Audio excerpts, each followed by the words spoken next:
Well.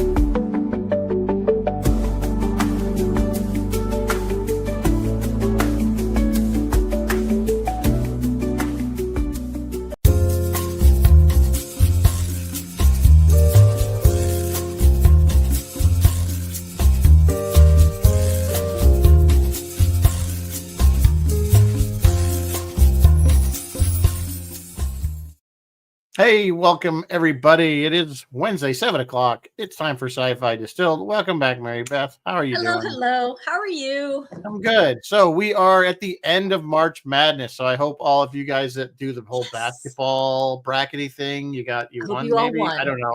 I don't do college basketball. I hope all your teams won. I don't know. I know UConn got knocked out. And that's usually all I'm aware of. So we are wrapping up with Star Trek's top 10 insane episodes. This is going to be a really fun one tonight. Really hard one to do because there was a lot. I didn't realize how much Star Trek had episodes with people that are a little off the rocker. So the shadow has moved in. Jeff is here. Bill is here. Yeah, this is by no means a definitive list, as we always say. It's just our opinions, and there's probably a lot of this. So feel free to shout out. Feel free to shout out if you disagree or have a nice suggestion, because we probably I gave when Rizzo asked me to come up with some, I gave you a list of 20, I think. You gave me a lot. Yeah. I gave you a lot, and you had to narrow it down and then add in your own. So I add in my own. There's a couple, that you weren't on your list. So anyway, hey, welcome Chris and Jeff and Bill. Thank you for joining us. So before we get into that, I think we have news. I have just a little tiny bit of news. Three things in the news tonight. This afternoon, we have breaking news. This afternoon. And when news breaks, we fix it. We need like a yeah, we need Marvel had, I guess, a 5-hour extravaganza this afternoon and started announcing like 27 of the people who are going to be in Avengers Doomsday. Avengers Doomsday is out May 1st. I'm not going to rattle off all 27. There's a lot, but some of the highlights for me anyway included Chris Hemsworth and Tom Hiddleston back as Thor and Loki, respectively. Love me some Loki. Sir Patrick Stewart and Sir Ian McKellen back as Charles Xavier and Magneto. And, Channing Tatum's going to jump in there. David Harbour will jump in. Simu Liu will be there. I mean, just all kinds of people. Wyatt Russell. They did leave some people out. I don't know, man. I don't know if they're left out or they just didn't announce them. And maybe they're still going to try to surprise us later. But I don't know, Rizzo, what do you think? This is going to be like, this movie is going to have, it's going to have everybody in the kitchen sink. What do you think about that? You don't care. I'm definitely feeling the superhero burnout. So I probably won't go see it in the theater. And I just, that's all well and good. We'll see how it goes. But I think Marvel, I don't know what to tell them to do, but I think it's the same thing with Star Trek and Star Wars. I think they're flooding the market with too much material, and it's taking away the magic of it. Yeah. You know what I'm saying? There's too many shows and too many spin-offs of this and that, and it's just... there's something to be said in making someone wait, like making us wait for the next thing. Well, I'm starting to realize. Good. I mean, make sure it's good. Like I said, I mean, we always keep talking about Deadpool Wolverine, but I mean, that was the last really good movie that came out of Marvel. Now, granted, it was only last summer, so I mean, it wasn't like a long time ago. But I don't know. I think it was a mistake putting Marvel on TV. Well, not that. I mean, putting in Tony Stark there as Doom there. I'm very curious to see how that works out. I noticed that neither Wolverine nor Deadpool were on this. I don't think they should have mixed actors, and you know what I'm saying? It's like, yes, we know he's not going to come back as Tony Stark, but he was Tony Stark. He was Tony Stark. You know what I'm saying? He was the perfect person for that role. Yeah, there's a precedent. There have been other Doctor Doom.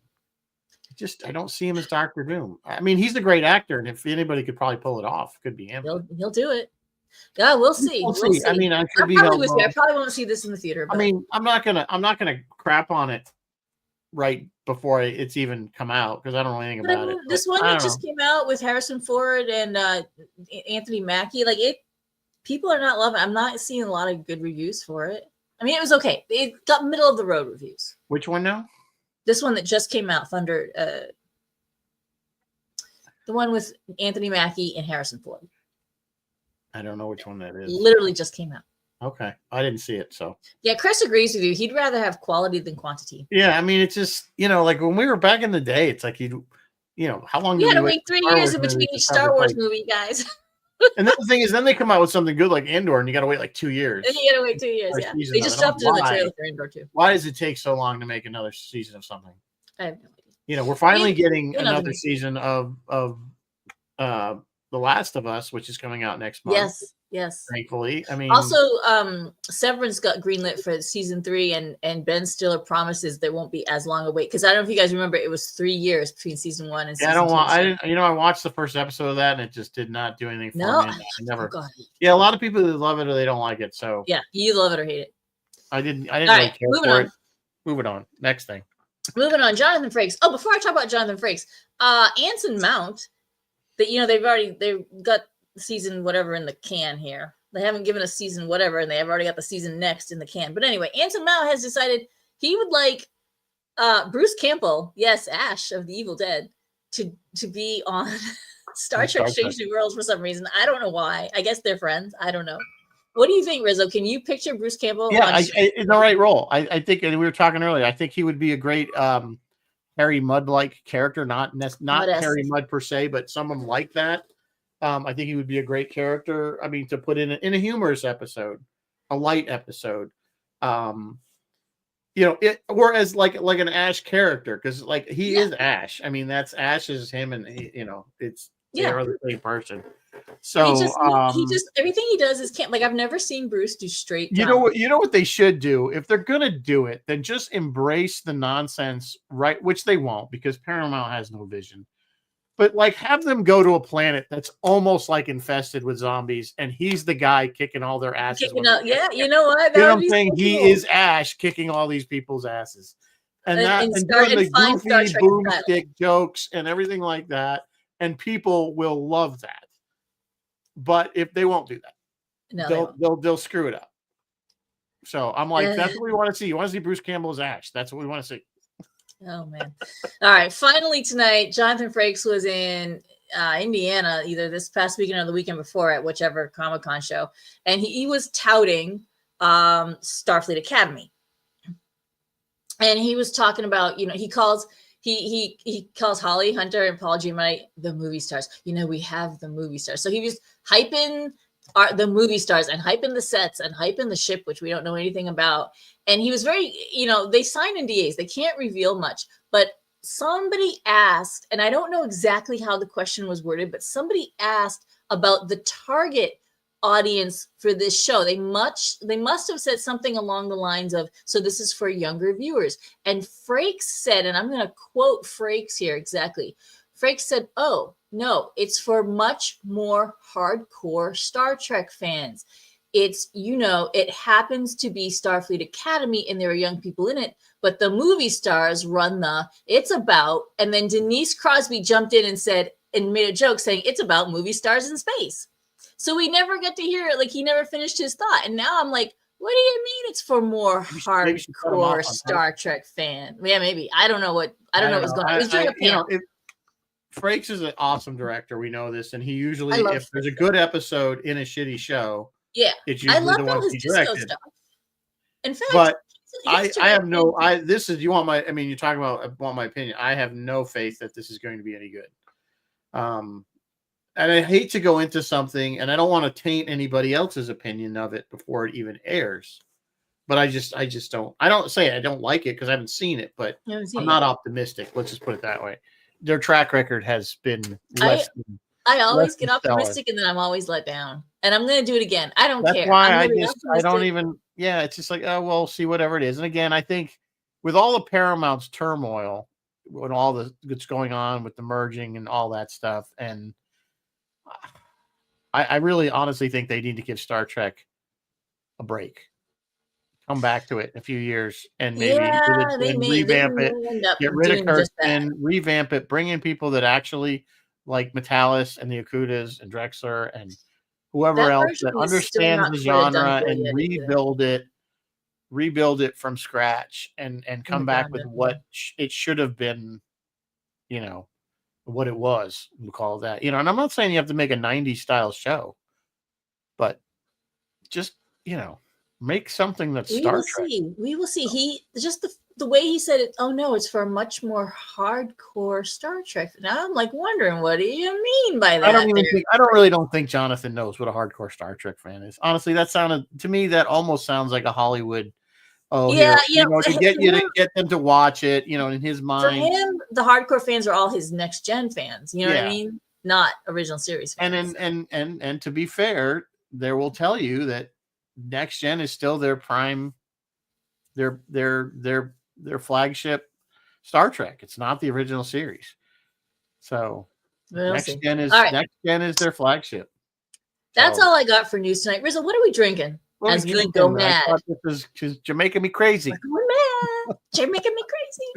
So this is very tropical. So we're getting into spring and summer. So pineapple juice, white rum, coconut rum, cranberry juice, and banana liqueur. So I would drink the hell out of that. Sounds like it's pretty good. And drink and even if you layer it, it looks like, although I don't know what would be red. The cranberry juice. What's white and creamy on top? It's probably from shaking it. Oh, probably from shaking it. They probably put the cranberry juice in, then they mix everything else and just try to layer over a spoon so it separates. Oh, maybe, yeah. It's tricky. Use like a bar spoon. It's delish. Tricky to do. Delish. So, anyway. Right. Diving in. All right. Let's do it. The insane episode. So we'll start with number 10. We'll work our way to number 2. Then we'll do our honorable mentions and then our number 1. So right out of the gate, we're going to go, and this is kind of if my tag hasn't given it away, we're going to say it is The Naked Time, which is, of course, I believe like episode 2 or 3 of the original series. It's fencing. It's with it's a rapier. It's a rapier. Sorry, yes. Technically, yeah. So it's a rapier or a foil. I'm not sure which. Basically, the idea is that somehow in high gravity situation, molecules are changed to some other water molecules are altered to basically act like alcohol in the bloodstream, pass through sweat and hand touching, and it makes you basically act like you're drunk. So D'Artagnan here, as Spock put it, Isulu gets one of the first people to get infected, and the whole crew. Of course, even Spock is crying because he can't love. And Kirk eventually gets infected, and hence, which is my lower thing, which is no beach to walk on because he have you seen my yeoman? I can't notice her. Captains can't notice her. Yes. So this is it's insanity. The whole crew is kind of losing it. And this is also, correct me if I'm wrong, this is the episode that also had the infamous "I'll take you home again, Kathleen." It is one more time. It is. Yeah, Riley gets it, and he thanks himself of some kind of royalty from Ireland. So he locks himself in engineering, and he's the reason they're about to crash into the planet because he shuts the engines down. Yeah. I got to have 30 minutes. You can't mess with the laws of physics. And they implode the engines on a restart, and it throws them into a time warp. And they go back 3 days, and basically none of it technically happened, I guess. Yes. Classic original series episode. Does this qualify? Now, this was what was it again? It was a virus in the sweat? What was it? Well, it was the way McCoy described it was that water molecules had been altered, and he just said on this planet into a way that creates this into a different chain, I guess, molecular chain that acts like alcohol when it's in the bloodstream. I see. It says it depressed the centers of judgment and self-control. Yeah. Yes. So they So TNG had it was like their second episode, which is called The Naked Now. Yes, there's part 2 to which this. was the same thing, and they attributed it to high gravity well areas causes this to happen, and they of course found the information from the original Enterprise and were able to, but of course their what McCoy had come up as an antidote didn't work on the 24th century version of this thing, so they had to alter it. But and again, the same kind of thing where the chief engineer went and pulled all the isolinear chips out of the engine, so they couldn't. Oh yeah, and then Data was doing it, but Data was affected too, which was stupid. Data was affected, which was stupid, but so was Tasha Yar, and we all remember that. Right, anyway. Right. Are you fully functional? Are you fully functional? I am fully functional. I am fully functional. And programmed in multiple techniques. And programmed multiple techniques. So is this true insanity, true madness? Sure, it absolutely it's can induced. be. It absolutely affected. Not that I'm a doctor or anything, but it absolutely affected parts of the brain that would be affected in any one of a number of different kinds of actual clinical madnesses. That's not our word. It's just, we were playing a little fast and loose with the definition of insane. They're playing a little fast and loose, but that's okay. I like it. Yeah, I think this one, the whole crew is kind of going nutty, and we're going to see there are going to be some more fast and loose ones. And Riz and I were talking about this before the show started. Star Trek, especially the original series, boy, they sure did like to go to insanity. Well, it was like you were saying, it was an easy way to make a bad guy. It was an easy way to make the bad guy bad without having to explain too much. Just he's crazy, so that's why. So, all right, we moving on. All right, that was number 10. Number 9 is TNG. This is an early great picture. Sorry, but this is a Realm of Fear. This is a Lieutenant Barclay episode where he keeps thinking he sees things in a transporter. Yes. He thinks there's creatures living in the transporter beam. Yes. And of course, he already has a lot of problems. Of course, nobody believes him at first. So this is kind of like it's crazy, but he's not crazy because there is actually something in the transporter beam. But it turns out to be like some other people that were caught in the buffer or something, and they're trying to get out, and somehow they manifest themselves as these like worms. So once they realize this, he embraces the worm instead of running away from the worm, and then he's able to materialize and bring the person back. Yeah, great choice. A couple of points with poor Broccoli here. One is which is worse, like thinking you're seeing something that's not there, or actually seeing something that is there and nobody believing you. That's just as crazy making as not as hallucinating something. Yeah. The other thing is go ahead. Well, I was going to say Barclay is like a treasure trove for this type. Barclay was the poster child. And I'll tell you right now, this is the only episode that we picked out of him, but you could have easily picked Hollow Pursuit. The other one I liked for Barclay was the one where he got super smart and he was on the holodeck. Yeah, that one. He wouldn't let it go. That was another Barclay episode. So, but Broccoli was the poster child. This was actually one that you had recommended, I believe, wasn't it? Yeah, I recommended like 3 Broccoli ones. He was the poster child for mental illness on the next gen. Certainly dysfunctional. He obviously wasn't. He had issues, and I guess it shows I shouldn't say mental. He never was really diagnosed. Still suffer from things like depression and anxiety and stuff like that. He definitely had anxiety. I think that's kind of what they were saying. Yet they were still able to function once he kind of got some help. He was able to function. But he was the one that was, and then he went on the holodeck and because he was seeing Counselor Troy in her capacity as a counselor, which is what you do. Very good. Excellent. Good mental health taken care of. Good job, Broccoli. But then he went on the holodeck, and much the same way that Geordi created Leia Brahms, he created Deanna, goddess of he created everybody. Yeah, he created everybody. He had Riker really short. He had and stuff like that, and so that's not how we take care of our mental health, Broccoli. Well, that and they kind of Geordi is the one that found it first, and he's like, it's not a rule, but it's really not appropriate to recreate real people, especially crew members, on the holodeck in your little fantasy. So we always joke, the funny thing about the holodeck is, it's like, I think Lower Decks nailed it when they're like one of their jobs was to clean the biofilter out of the holodeck. So you can think about what that means, but I'm thinking, that's what 90% of the holodeck usage is. On Deep Space Nine, they made no secret of it. Oh no, Like on that's Deep what the Space Hollow Nine, it Suites. was That's why in they the call them open. Hollow Suites. Yeah, you they didn't call really them need to Hollow move Suites. around a Yeah. lot. Yeah. You're only doing one thing in one little space. So yeah, we all know what they weren't doing calisthenic programs in there, or if that's what you want to call it. Along with this episode, I did want to mention there was one called A Vanishing Point on Star Trek Enterprise, where Hoshi has a similar issue with a transporter, and she thinks that it is somehow demolecularizing herself after she's gone through it. Now you got to remember, on Enterprise, the transporter was first. This is the first ship they ever put it on. It was brand new. Nobody really liked to use it. They only used it when they absolutely had to.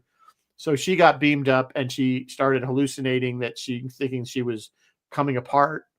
And what it turned out was the whole episode took place during her beaming. Like this was a delusion she was having as she was being transported. So it's kind of like a dream, you'll fall back to sleep after you woke up, and you'll have a dream, and it'll seem like the dream was an hour, but you woke up and like 2 minutes went by.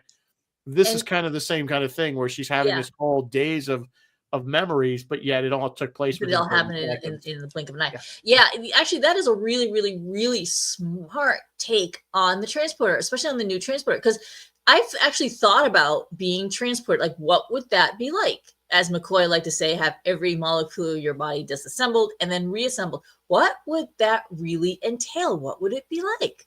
I think it'd be massively painful to be ripped apart. And you'd be dead because you can't, because it's not the same molecules. They're taking different molecules. Oh yeah, that's right. They're taking new. Yeah. They're replicating it's just your computer program that they sent across the universe. Oh my! I think that's always been a debate with transporters or anything or molecular transport. That most people would agree, most scientists, the only way you could recreate the original is by destroying it. Because you have to literally have the computer take it apart. So it would kill you. So even if you were, and you had all the memories, are you really the same person?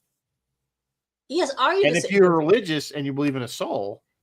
Yeah. Is it your same soul? Is it your soul? Yeah. So.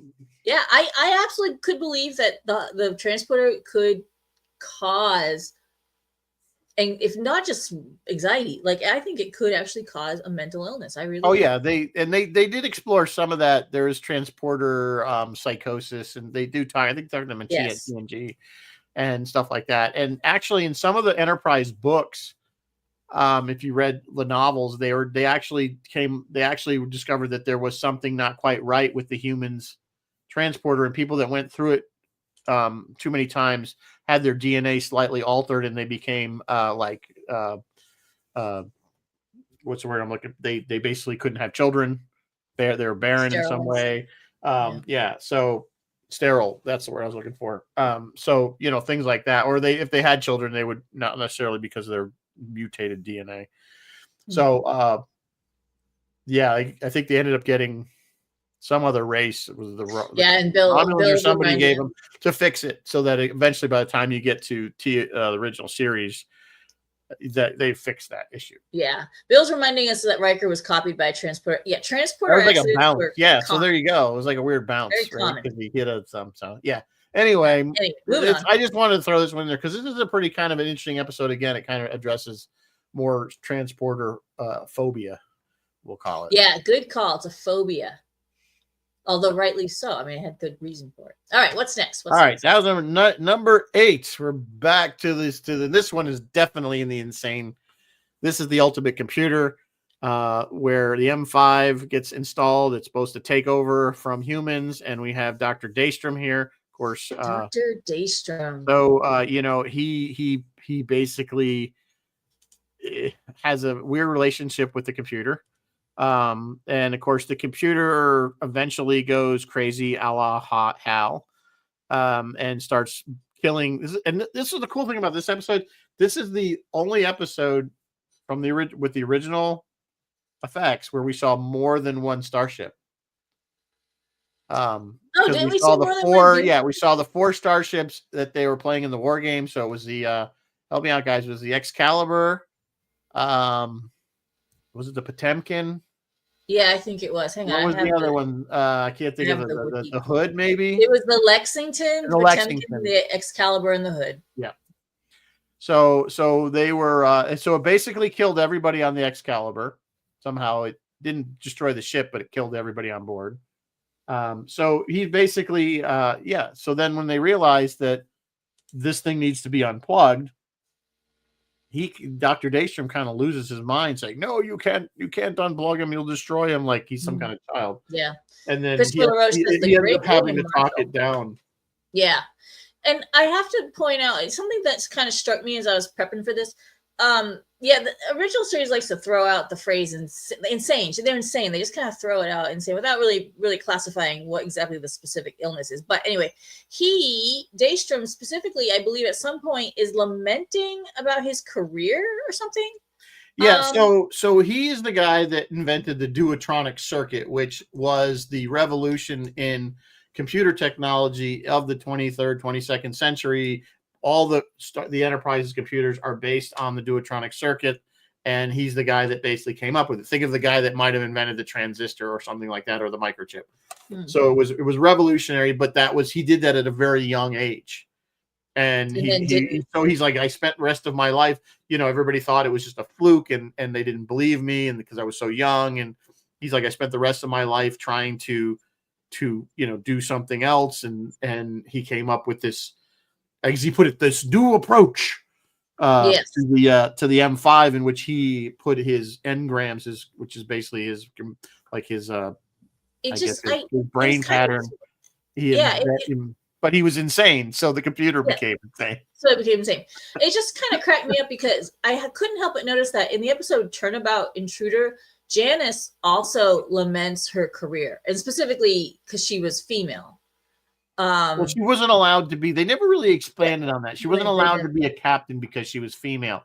So we all know that really doesn't fit Star Trek at all. So that was a very shitty episode.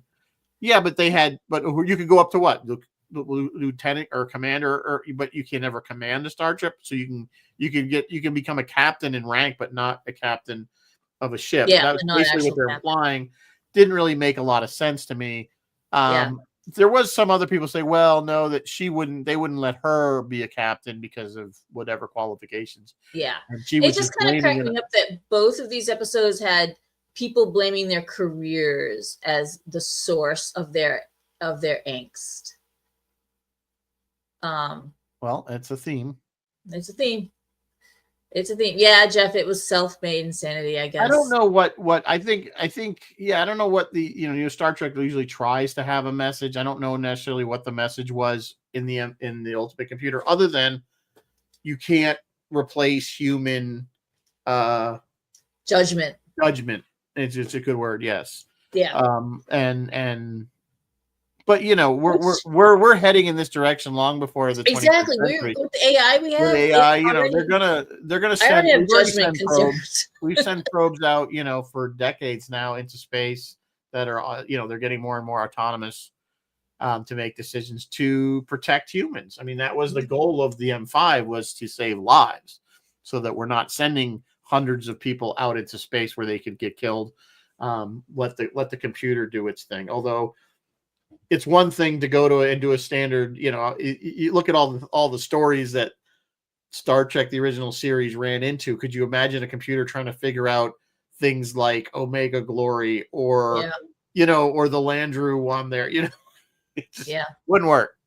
So all right. Moving on. So that was the computer. That was number 8. Number 7 is Voyager. This one's called Meld, and this is a really kind of an interesting. I pulled this one out because I thought this was a really cool episode.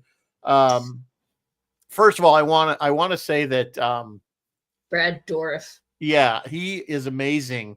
He is amazing. He played Wormtongue. He's amazing in this. He's played so many good things. If you ever seen Deadwood, he plays the Doctor in that. If you saw Lord of the Rings, he played Wormtongue. Yeah, he was amazing. Wormtongue. He's just an insane. And he was kind of crazy in Lord of the Rings too.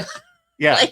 So basically, there's an engineer that is murdered on Voyager. So you obviously have a very limited crew. Now remember, they're a hybrid crew of Maquis and Starfleet. Yes. So this guy was a former Maquis, and he's also a Beta Z, and he confesses to the murder, but he offers no explanation or signs of remorse.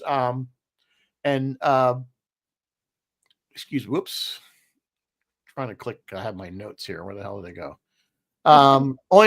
So they do a mind meld, and with Tuvok, and the voice of Chucky. so Yes, basically Chris. he starts losing his Vulcan control and regressing into madness, Tuvok. So it's kind of an interesting episode. It turns out that this guy really was like a serial killer, and passes those impulses on. Passes those, yeah.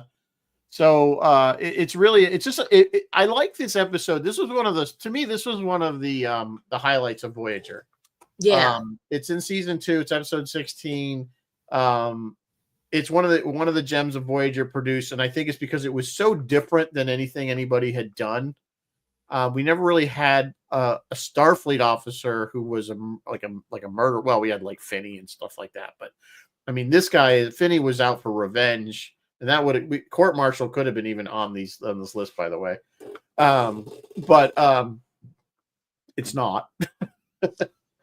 But this one was just so unique in the sense that you didn't see it coming. Of course, I know he was a Maquis and not originally a Starfleet officer, but it's kind of those you never know who people are kind of thing. Yeah.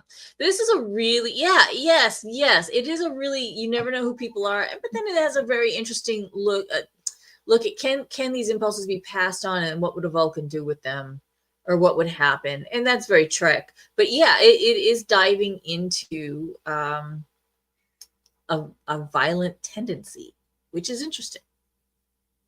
Yeah. This is good Trek. Yeah, I thought this was a good one. Yeah. So anyway, good job, Brad Dourif. Yes, he's just such good in everything he does. He plays a crazy person really well, but like I said on Deadwood, which you have if you've never seen, it's a Western, which is on HBO years back. It's phenomenal if you want to watch it. He plays the doctor, and he plays that character so well. But anyway, moving on. That was number 7. Number 6, we're to TOS and good old Dagger of the Mind. Now this yes on an insane asylum colony, whatever you want to call it. And it actually takes place in an asylum. Yeah, and Van Gelder.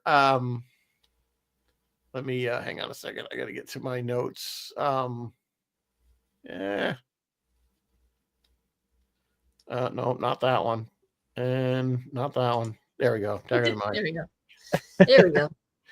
The guy that plays Van Gelder, who also shows up back in actually a Private Little War. No, not Private Little War. Omega Glory. Does he? What Van Gelder does, or the actor does? The actor does. Oh, the actor does. He plays the captain of the other ship. I forgot the name of the ship that they find orbiting around the planet. But the point is he plays that insane guy so good.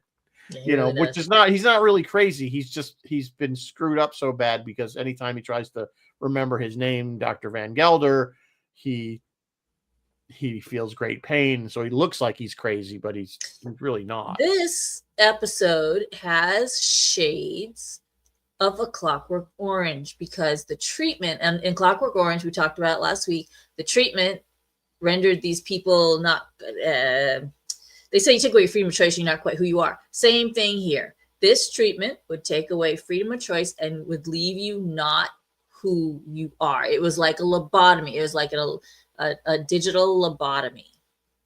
Right. And this was like, right. It was, and in fact, we did kind of see this again, the Klingons kind of had something called the Mind Sifter or Mind Ripper. Yes, Mind Sifter. And it was really kind of the same thing. And then we see Garth kind of use a very similar device in Whom Gods Destroy. Remember, he was torturing. Yeah, Mind Sifter had Garth Advisor. Do I have Garth Advisor? Hey, you guys who worked on Mind Sifter, who it was the Klingons. It was Core, I think. Yeah, but at work, the Errand of Mercy is where we first learn of the Mind Sifter, was in Errand of Mercy, and Core says, we can get information and we can pull it out even, but there's not much left. And I think this is basically the same principle, if not the same machine that they probably just stole from Yeah. the Next archive. did Mindsifter. We did Mindsifter. Yeah, I'm just trying to remember it. was right. But to me, the shining part is, of course, Dr. Helen Noel. Oh yeah, it's always a nice girl. Oh yeah, she. We were having a conversation about this up at we had a prop group weekend up at the shit tour. We were discussing. You have a picture of her, huh? And I don't have a picture of her handy, but we all agree that out of all the TOS women, she was probably the hottest of them all. Really? I would have taken that blonde in the Cloud City. They're all, believe me, there's some close seconds. Wow. But I think we all agreed that whatever in this episode, she just, I don't know what it was, but not what I would have chosen. But okay, you do you. Well, I mean, you're also not a guy, so maybe you have different tastes. What? That's twice now I've been told that. Well, you're not. I mean, you're a straight woman, so you're obviously going to have different,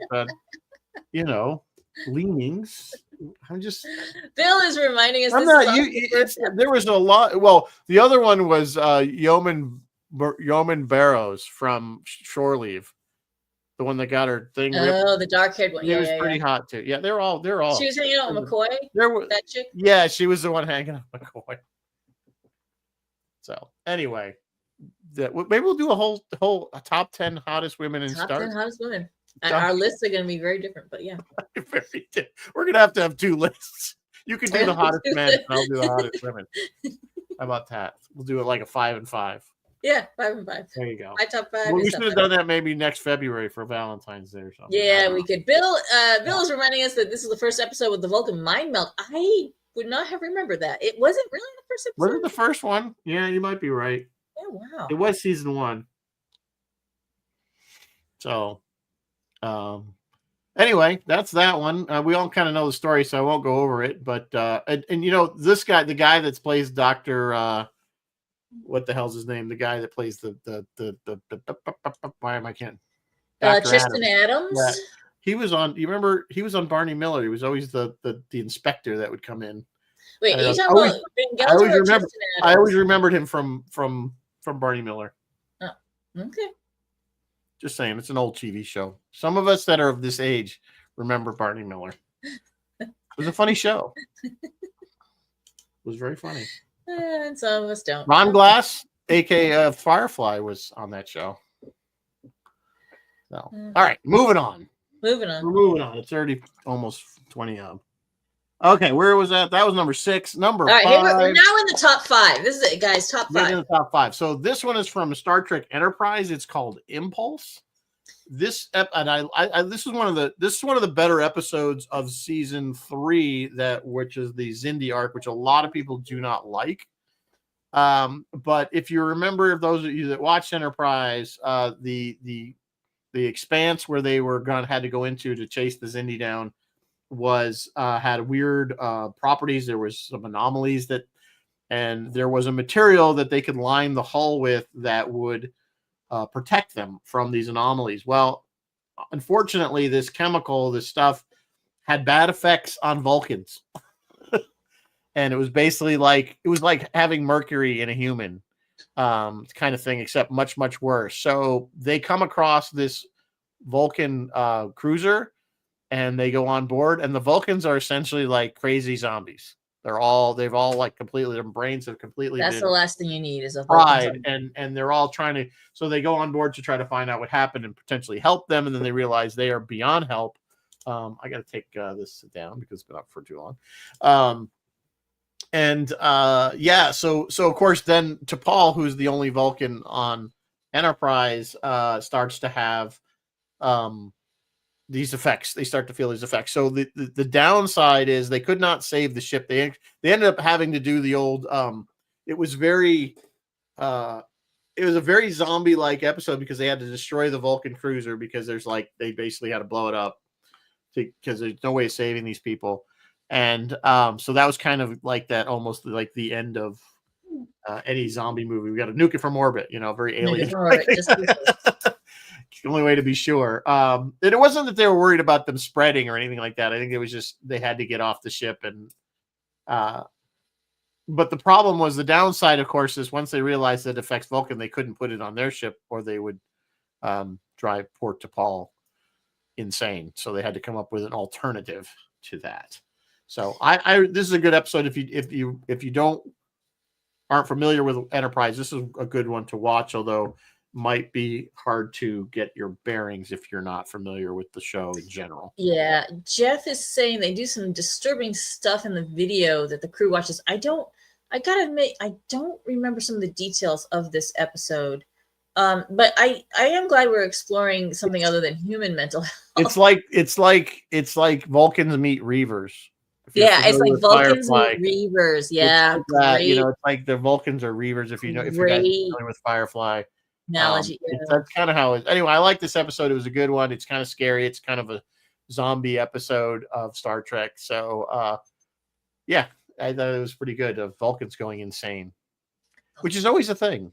They seem to go insane more than they stay straight. They do seem to go insane. Anyway, moving on. We are now up to, that was number 5. We're now up to 4. We're back to TNG, and this is the episode called Sarek, which of course. Great episode. Spock's father. He is extremely old by this point. He's got to be well over, I think, 200 years, I think they said, or something at this point.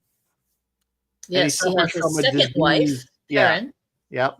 And he suffers from this is at least his second wife. It's at least his second. And, I was a little annoyed. Like, when that show, I remember seeing that and be like, what? He got remarried? No, I was annoyed. But anyway, go ahead. Anyway, so he has this disease that's basically breaking down his mental abilities to control his emotions. Because as we know, Vulcans have emotions. They just suppress them. Yes. So he's doing this is his last big hurrah as an ambassador. He has to get these races to agree, whatever. That's the kind of the side plot. But the real thing is that eventually Picard agrees to using the aid, I think, if I remember, to kind of mediate and mind meld between the two of them, basically send all rage and strong feelings that Sarek is feeling and send it into Picard. And yes, of course, you see Picard just losing his shit. Yes. Picard is propping Sarek up. He's propping him up so that he can do it. So is this an insanity episode? Does Bendy syndrome count as insanity? It's merely emotions coming to the surface. I guess for a Vulcan, they would call it insanity. But they weren't just coming to the surface. They were like in extreme swings. Like they were over the top. Like, just because we have emotions, we're not always freaking out. Whereas he was like, everything was like he was crying. He was enraged. That's everything true, was overblown. Sometimes as people age and if they have dementia or I guess Alzheimer's, they can get like that. Yes, that is a thing. Strong-willed or strong emotion. Yep. Yeah. If they have Alzheimer's, they can all of a sudden have outbursts of rage. So this would be like Vulcan Alzheimer's, I think. I think that's probably about the closest thing you could say to it. So it's an interesting episode. It definitely, we see a different side of Vulcans and Sarek, and of course it once again kind of just like Picard always seems to have all these connections to different races. He has his Klingon connection. Now he has his Vulcan connection. Of course, we always see after this episode, if you notice, when in his office, he always has the Vulcan like sash over his chair after that. So, beautifully played by Mark Leonard and Patrick Stewart. And this was, I think, one of Mark Leonard's last appearance. I believe. I think so too. Yeah. Yeah. I'm not sure when he died. I'm sure somebody in the comments probably does know. But the guy, they reminded me this would be his third because Sybok had a Vulcan princess as a mother, I guess. Sybok was all Vulcan, so this was like at least his third. Yeah, so this was like his third wife. Sarek was really. You figured he had to be, by the time he married Amanda, he had to be like fairly old. Now, why his Vulcan wife wasn't still alive, because she should have lived as long as him, we don't know. Or maybe they had divorced. Maybe it's a novel and I just haven't read it yet. I don't know. If anybody knows the story. Well, the whole thing with Sybok was stupid. Spock, they just keep coming up with siblings for Spock. Siblings for Spock, yeah. Yeah. Like Sarek just had kid. Well, Michael wasn't a kid, but adoptee. I don't know. Yeah, but I mean, it's just like, okay, so all that time he never mentioned his stepsister or his Nope. half sister, whatever you want to call it. Yep. It was just stupid. Even in where they Well, never they mentioned put plot brother. armor on that, but They yeah, just no, keep it's pulling things out of the air, and we'll call it this. So stop giving Spock siblings, please. Thank you. yes, exactly. Leave Spock alone. Leave Spock Leave Spock alone. alone. All right, moving on. You're up to number 3. Is there no truth in beauty? Fabulous. This, of course, we're back to TOS, obviously. This one is the one with the Medusans. Diana Muldaur. I had another slide. I don't know what happened to it, but I had another slide of him carrying the Medusan in his little crate. Those of you But who've been to the Star Trek basically, set tour, you've seen the this Medusan is crate. induced by ugliness. Crazy if something is so ugly, and hence the Medusan. They weren't really masking the name of the race.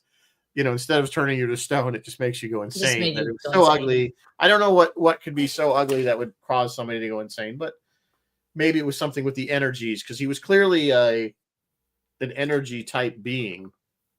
He wasn't just he was an energy being, of blood and bones kind of thing. Yeah.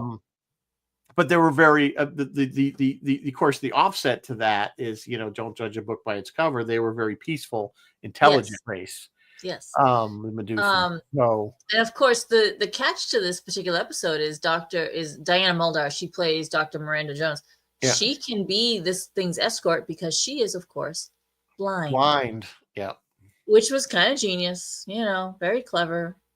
And then we also had David Frankham, who is a sweetheart. So David Frankham really is the insane part of this. Yes. Where he loves what's her name, the doctor there. And he somehow goes and looks at Kodos. No, Kolos. Kodos was. Was it Kolos? Yeah, I guess it was something like that. The Medusan, and he goes insane. Of course, and dies. So he went insane because he loved. He was so in love, he went crazy. No, he went. So he dies, and then Spock this is the part where he's doing a mind meld with the Medusan, and he has to open the case to so they can switch bodies, or he can go back into his whatever.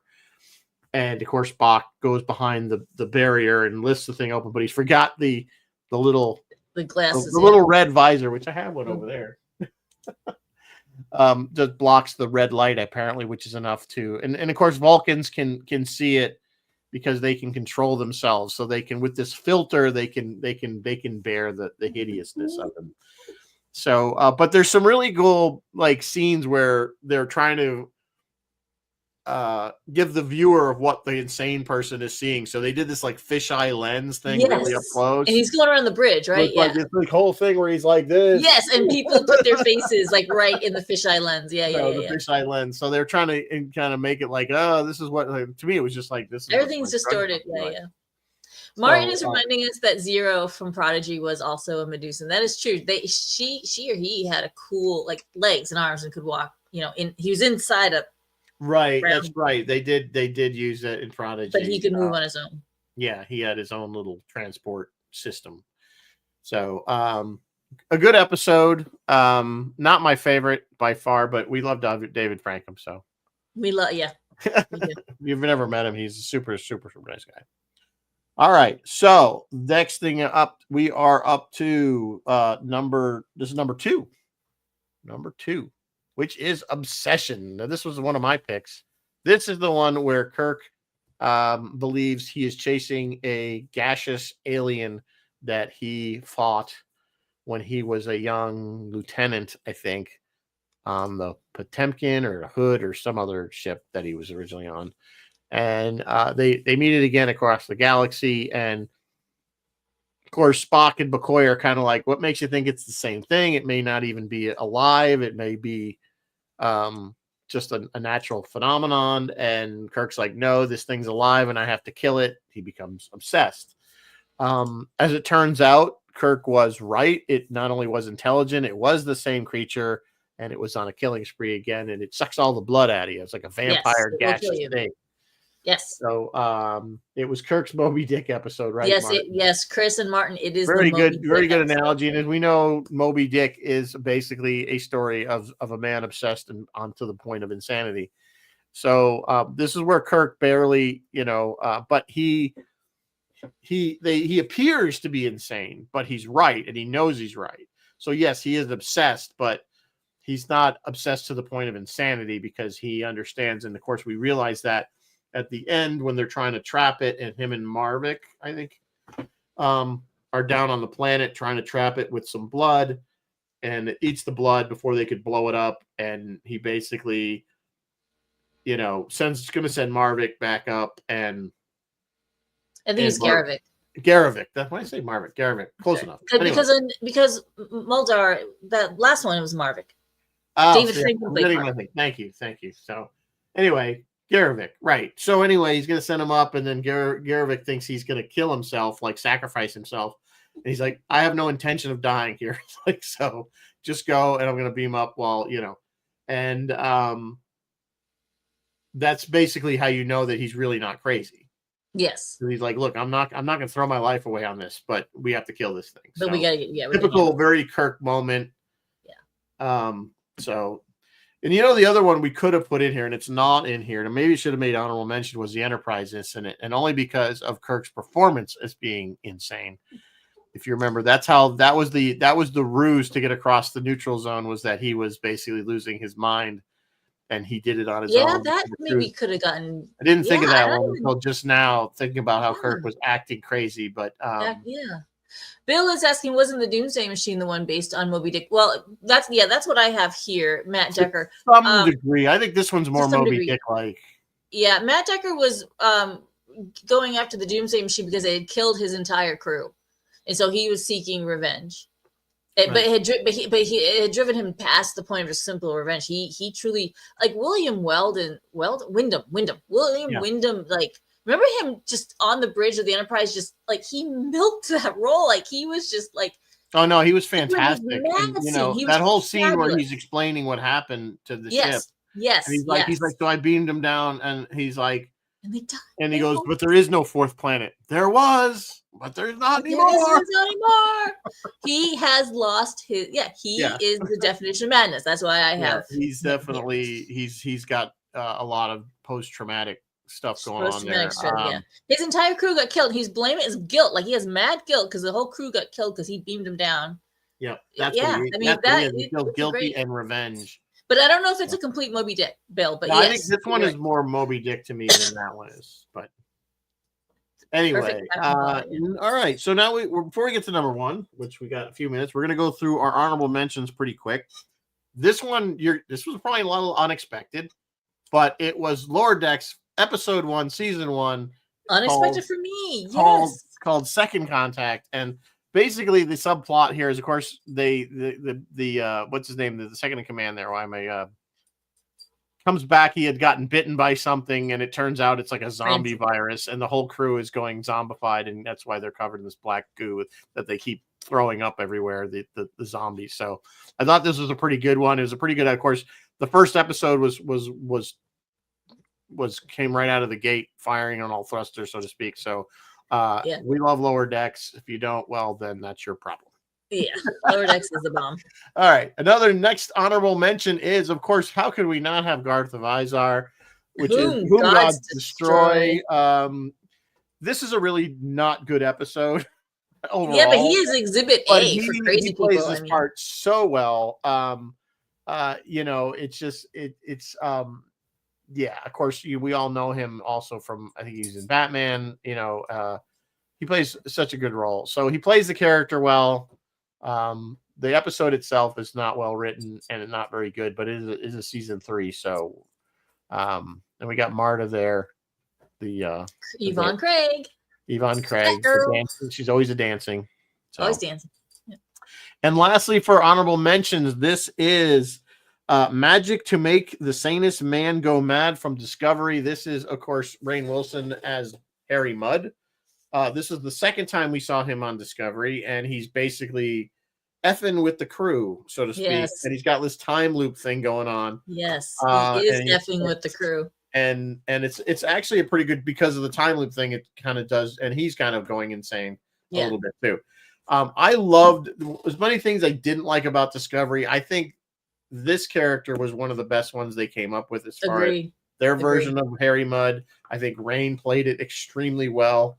It's exactly who kind of, I mean, the Harry Mudd we saw in the original series was a bit more campy, but he was still a bad guy. I mean, he was going to strand the He crew. was You know what I'm saying? guy, He but was you still the laughed crew. at him. You know, Yeah. you didn't take it seriously because you're You too didn't busy take him laughing serious, at but him. this guy, and of course, and I love the one thing they did do in Kirk this didn't even take him seriously. in Discovery. One thing they did is they gave us the backstory on Stella. They did. Yes, they That did. was worth it to some degree, as we found out Yes. who Stella was and why he hated her so much. Yes. So, so that's our honorable mentions. So what is the number one drum roll? I bet you guys probably figured this out already. I thought it was pretty obvious, but it is Next Generation Frame of Mind. This is a Yes. Riker episode. This one is really good because you don't know if he's really going crazy or somebody's messing with him. Of course, we turned out there's some aliens messing with him. But it's like him. He's playing. They're doing a play, you know, because that's what they do on the Enterprise D. I say D. And you know, they do this. They have lots of times for recitals and plays and things instead of doing Starfleet stuff. But so they're doing this play called Frame of Mind. That's the name of the play, and it's about a guy who's in an insane asylum, except Riker keeps flashing to being really in the insane asylum and not just on stage. And as it turns out, it is some aliens that are messing with his brain, so to speak. But he does this very well. It's very creepy in a lot of ways. It is. It's well done. It's not my favorite TNG episode by far, but it is a good episode, especially for insanity. So I think it does tell the story well of somebody probably descending. And that's what they were trying to do. They were trying to mess with his brain so much that they could get what they needed out of him. So yes, that is our top 10. Yeah, agree or so I don't know if disagree. you guys have some other suggestions. That's totally cool. Like I said, this is by no means a definitive list. It's just what we came up with. And, you know, there's probably a lot of others. Like I said, every time I kept thinking, oh, that would have been a good one. Yeah. Or that it's all different kinds of kind of mixed it up. But we always, I know TOS the best, obviously. So I don't know every episode of Voyager, and I don't know every episode of even TNG. So it's hard to kind of sometimes come up with those, pull them out. So that's why we're a little TNG or TOS heavy. Okay. But there's a lot of good ones in TOS. You had some good ones. You even said, what was it? The one with where Spock is where they're back in the Stone Ice Age. Yeah, all our yesteryears. All our yesterdays. With I wrote to you. Is he insane or is he simply devolving? Devolving, yeah. So that was another one that was on the list. There was some from DS9. Now we didn't do any from DS9, but there were some good ones, especially dealing with Nog's PTSD from the war. It's only a paper moon, yeah. There was So there was some really good stuff in there too that we could have put in. Probably deserved at least honorable mentions, but we just didn't have time. We only have an hour, which brings us. We are now at the end of the hour. We're at the end of the hour, and I don't know why Jeff's telling us to shut up, but we're shut up. I failed to check in with Phil and Roy. I don't know what Roy. I never know what Phil's doing, but I don't know what Roy is doing either. Let me look what Roy's doing super quick. He is back. We're glad to see him back. This Friday, March 28. Yes, 28. He will celebrate the 99th birthday of David Frankham, who we were just talking about. Is he really 99?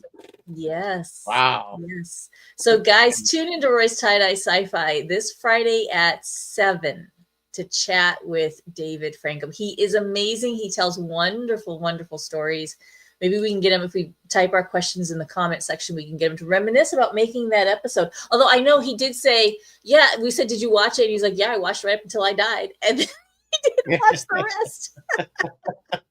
I'm not in it. Which I thought was funny. Which is more than like Bill does, because Shatner never watches it. Bill. And Phil, I apologize, Phil. I almost always check in with you on Wednesdays, and I have failed to do so. I am so sorry. Fail. I'm sure Phil is doing his thing on WUSB. I don't know what we're doing next week. It is April. It will be April 2nd, I believe, next week. So I don't know what theme can we come up with There's no like spring Or- sci-fi. Like or there's no such- April is spring episodes. Rebirth. I don't know. I I don't don't know. know. A renewal. Some deal with Easter eggs? I Carousel. don't Do you know. want to do Logan's Run again? I don't know. Yeah, I don't know. You Sorry, guys Martin. maybe give us some ideas on what you think we should do, because I have They always nothing. give us ideas and then we never take them. Yeah, well, no, that's not true. That's not true. I've taken some.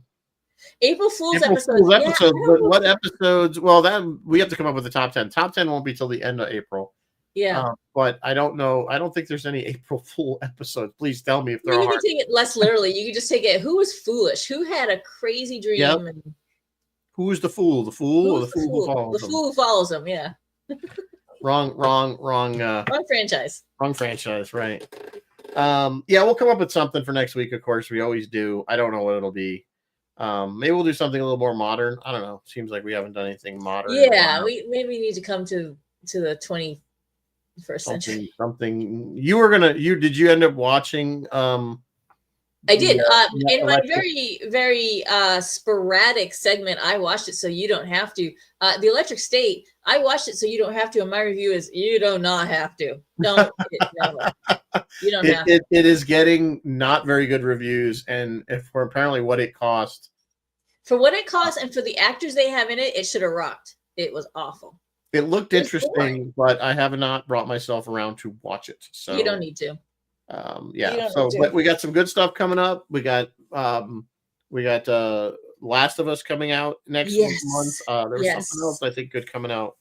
Last of Us is coming. There was something else I thought that was coming out too. What I Season 4 of Resident Alien is also, I believe, dropping soon. Yes, I think Resident Alien will be back too. So we'll have some stuff. Anyway, all right. It is after 8:00. I know people got stuff to do. We don't like to keep you. So until next week, we will say goodnight, live long and prosper, and may the force be with you always. Bye, Night, guys. folks. Thanks for tuning in.